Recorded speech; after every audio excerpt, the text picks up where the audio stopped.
Bonjour à tous.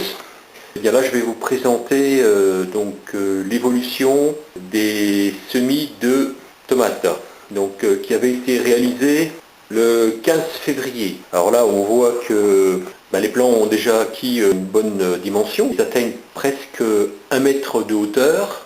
Toutes les variétés que j'ai semées ne sont pas représentées encore, mais il y en a déjà une bonne série. Il y a des tomates cerises à grappe, donc les tomates cerises avec une extrémité pointue. Il y a des tomates grappes moyennes.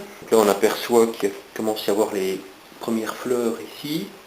Voilà, il y a de nombreux plants qui présentent déjà leur première inflorescence. Je pense que j'ai un petit peu d'avance par rapport à l'année dernière. Pourtant j'ai semé quand même plus tard, parce que j'ai semé le 15 février. J'ai coupé la poire en deux cette année. Et je sais que l'année dernière j'avais eu des soucis avec le Velux.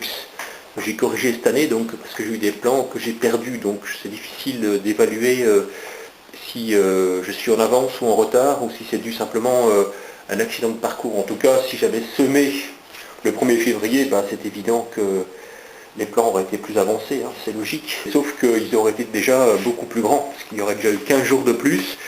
Et comme ma petite serre à l'extérieur, comme vous le voyez, elle mesure à peu près 1,20 m de hauteur, j'aurais déjà éprouvé des difficultés pour stocker les plants. Là, ce plan-là, par exemple, si on regarde, voilà, donc il commence à arriver vraiment à la limite de la serre. Là, il y a à peu près 25 plants. Par contre, il y a deux petits plants un peu suspects que j'ai. C'est celui-ci. Alors moi, je pensais que c'était un plant qui ne ressemblait pas à un plant de tomate. Et parce que c'était pas du tout une volonté de semer une tomate, là, c'était une fleur. Et elle a l'aspect d'une tomate. Et j'en ai semé deux, que j'avais réussi à faire germer. Et j'en ai un deuxième ici. Voilà, ça je ne sais pas ce que c'est, ça ressemble à une tomate, mais ça ne devrait pas. Donc c'est curieux, c'est étrange, c'est un mystère. Voilà, autrement, j'ai ici un plant diplômé de la variété bleu électrique, qui a fait un petit peu le tour du bambou. Voilà, puis maintenant il va falloir que je fasse attention, parce qu'il est en train de s'enrouler sur le bambou suivant, mais qui n'est pas du même pot.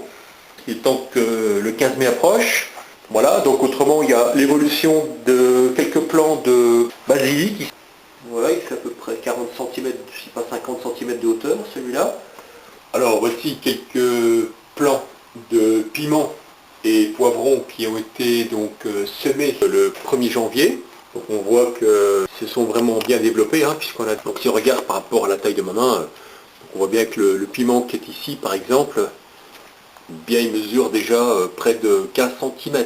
En tout cas, ce qui est intéressant de remarquer, c'est que les plants se sont développés d'abord en hauteur. Donc on voit bien qu'il y a un axe principal, la tige principale, qui fait approximativement 20-25 cm. Et puis après, il y a une bifurcation qui est assez régulière. Sur la plupart des plants, on n'a pas une ramification à la base. Donc on a une ramification après une certaine hauteur de tige. Donc si on regarde ce plan-là, c'est pareil. Ce plan-ci, c'est pareil, il se ramifie là. Il y a une bifurcation là. Là, c'est pareil. Donc, voilà, sur ce plan-là, on voit qu'il y a déjà 4 poivrons, même 5 en préparation. Il y a 18 plants là. Voilà, donc je vais vous montrer d'autres plants également. Donc là, ce sont des plants qui étaient sous forcément le bloc que j'avais présenté dans la vidéo du mois de janvier ou de février. Et forcément, vu le développement des plants, on ne peut plus en mettre autant qu'au départ, puisqu'au départ, il n'y a qu'à poser les pots les uns contre les autres pour attendre leur développement. Mais au fur et à mesure, les plants se développent non seulement en hauteur, mais également en périphérie. Donc quand on voit ici, par exemple, c'est la jungle, quoi. Donc, là, j'ai été obligé d'attacher certains rameaux parce que autrement, il risque de briser le plant avec le poids, parce qu'en plus, il développe encore un fruit là-haut. Donc quand le fruit va commencer, parce que si c'est un fruit qui a cette taille-là, il va déséquilibrer le plant. Donc voilà. Donc c'est pour ça qu'il faut tutorer, ou au moins laisser les plants côte à côte, mais progressivement les espacer au fur et à mesure de la croissance.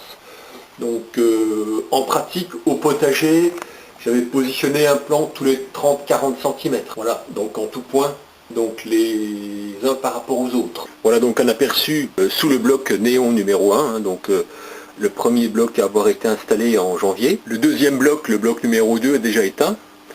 Donc là on voit qu'il reste encore à peu près 10, 15, une vingtaine de plants à cet endroit-là. Ils sont quand même relativement collés les uns contre les autres, hein, donc ça ne les empêche pas de se développer quand même, hein, donc il y a déjà des fruits là par exemple ici, et il reste encore des plants de basilic. Toute cette rangée là c'est des basilics, il y en a un là, on voit tout ça, c'est des basilics qui sont d'ailleurs en fleurs. Voilà, donc ensuite on a donc tout le bloc de tubes fluorescents numéro 3. Donc là on a encore une série de plants de poivrons et piments en développement. L'année dernière j'avais fait 8 plants de piments poivrons tout confondus. J'avais constaté tout de même qu'ils avaient réussi à bien se développer puisqu'on avait une belle arrière-saison. Forcément j'en avais pas assez. Donc c'est ce qui m'a motivé cette année donc à les développer, à les semer plus tôt, donc avec un mois d'avance, et d'en faire plus également. Donc là je vais bien voir comment ça va. Je vais m'organiser pour l'année prochaine. Ça va dépendre des résultats de cette année forcément, hein. Alors une nouveauté que je n'ai pas encore présentée, c'était le bloc numéro 4, donc que j'ai installé courant mars, parce que je commençais déjà à être à l'étroit au mois de mars, hein. Vous voyez par exemple ici, il ne reste plus que 5 plants de tomates, que j'ai donc repiqué dans des... Ici c'est des petits pots de fromage frais, fromage blanc, donc des marques bien connues, hein. Je les trouve intéressants parce que ils sont relativement hauts et pas encore trop larges par rapport aux pots précédentes, donc pour des pots d'1 kg. L'avantage aussi, c'est qu'on peut utiliser le filtre, hein, qui est à l'intérieur, qui fait déjà une bonne contenance. Forcément, comme j'avais trouvé des néons qui correspondaient à la dimension des joues, que j'ai même été obligé de rehausser ici, hein. Donc j'ai rehaussé les joues, là, sauf celle-là, bien sûr, pour pouvoir maintenir les blocs de tubes fluorescents. Bien, ça m'a permis encore d'avoir de la place supplémentaire donc ici au-dessus du bloc numéro 3. Donc là c'est le bloc numéro 4. Donc là il y a encore quelques plants. J'ai retiré un plant, donc c'est un poivron en fait. J'ai positionné le tuteur qu'on voit ici. Voilà, donc là il s'agit tout simplement d'un rameau de l'année donc 2019, hein, de noisetier. Donc ce sont des rameaux d'à peu près 1 cm, un maximum de diamètre, que j'ai coupé. J'ai pris les rameaux qui étaient les plus rectilignes, et donc je les ai tout simplement biseautés sur la partie la plus évasée, hein, donc la plus large, pour ne pas traumatiser trop le plant, donc les racines du plant. Je choisis en fait une projection par rapport au plant, pour me situer le plus près possible du fût, et pour ne pas me trouver dans le prolongement des feuilles, le prolongement d'un fruit ou le prolongement des tiges. J'ai enfoncé la pointe tout simplement en imprimant un mouvement de rotation donc au rameau pour aller jusqu'en bas du gobelet. J'ai mon plan qui est donc maintenant fixé au tuteur, et là j'ai simplement attaché des brins de raffia pour solidariser le plan. Alors comment je fais pour attacher les plants? Ben, c'est très simple, hein, donc j'utilise des brins de raffia que j'ai trempés préalablement dans de l'eau pendant quelques minutes.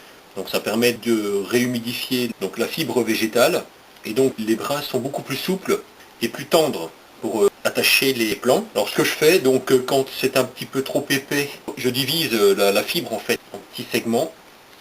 Voilà, comme ça. Je fais ça avec tous les brins que je vais utiliser. Et puis ensuite, en fonction du gabarit, bah forcément je coupe, en général je coupe à peu près 25-30 cm, comme ça. Puis une fois que j'ai mon gabarit, bien j'ajuste. Voilà. Pour solidariser le plan au tuteur, bien donc là j'ai déjà mis un brin de raffia à cet endroit-là. Je fais une boucle autour du tuteur. Donc comme ceci. Et puis après, donc j'oriente la boucle en face du rameau que j'ai l'intention de fixer. Voilà, donc je passe un brin d'un côté, puis je fais un nœud simple que je double,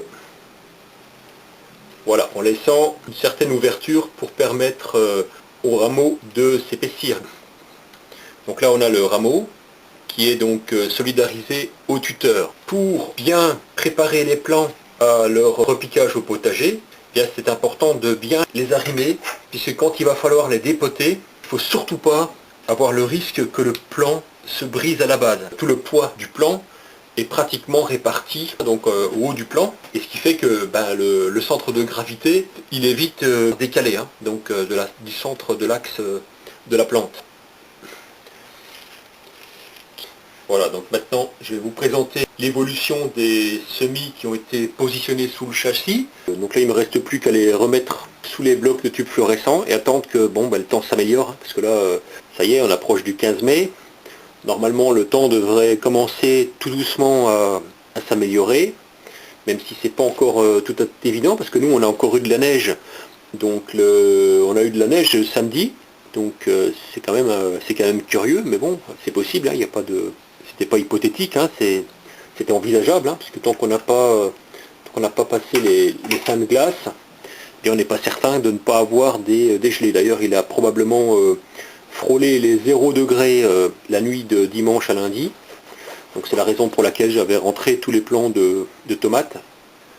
Et donc il ne faut pas être trop pressé, il faut être patient, hein, il faut vraiment résister à la tentation de vouloir planter ces plants à l'extérieur, parce que on risque, si on anticipe sur le calendrier prévisible des repiquages, si on anticipe le moment venu, eh bien on peut avoir vraiment des déceptions, hein. Et puis là, tous les efforts de plusieurs mois de travail qui se retrouvent réduits à néant. Voilà, donc pour moi la vidéo se termine là. Donc je vous souhaite à toutes et à tous du courage pour la phase des repiquages qui va arriver bientôt. Et donc je vous dis à très bientôt pour de prochaines vidéos.